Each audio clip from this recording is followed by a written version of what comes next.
தொடர்ந்து பல்வேறு இடையூறுகளை ஏற்படுத்தி வரும் அரசாங்கம் ஒரு திட்டத்தை தயாரித்து அதனை பின்பற்ற உத்தரவிட வேண்டும். தொடர் அபராதம், முதல் தகவல் அறிக்கை பதிவு செய்வதை தடை செய்ய வேண்டும் என்பன போன்ற பல்வேறு கோரிக்கைகளை அரசுக்கு விடுத்த கோவை மாவட்ட ஒருங்கிணைந்த டிப்பர் லாரி உரிமையாளர்கள் சங்கம்.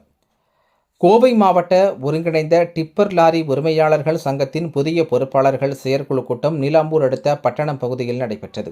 இந்த கூட்டத்தை தொடர்ந்து புதிய தலைவராக பாலகிருஷ்ணன், செயலாளராக கண்ணன் என்கின்ற கருப்புசாமி, பொருளாளராக கங்காதரன் ஆகியோர் தேர்வு செய்யப்பட்டு அவர்கள் புதிய பொறுப்புகளை ஏற்றுக்கொண்டனர். தொடர்ந்து டிப்பர் லாரி உரிமையாளர்கள் சந்தித்து வரும் பலதரப்பட்ட பிரச்சினைகள் குறித்து விவாதிக்கப்பட்டு பல்வேறு தீர்மானங்கள் நிறைவேற்றப்பட்டன. இதன் ஒரு பகுதியாக செய்தியாளர்களை சந்தித்து பேசிய இச்சங்கத்தின் புதிய தலைவர் பாலகிருஷ்ணன் கூறுகையில், ஒருங்கிணைந்த கோவை மாவட்ட டிப்பர் லாரி உரிமையாளர்கள் கூட்டமைப்பின் ஆலோசனை கூட்டம் நடைபெற்றது. இந்த கூட்டத்தின் வாயிலாக டிப்பர் லாரி உரிமையாளர்கள் சந்தித்து வரும் பல்வேறு இன்னல்கள், இடையூறுகள் குறித்து விவாதிக்கப்பட்டது. கோவை மாவட்டமானது கட்டுமான பொருட்கள் அதிகமாக விற்பனை செய்யப்படும் பகுதியாக உள்ளது.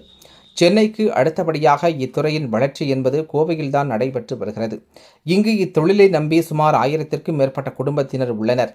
மறைமுகமாக சுமார் 5000க்கும் மேற்பட்ட குடும்பங்கள் இத்துறையை நம்பி வாழ்ந்து வருகின்றனர்.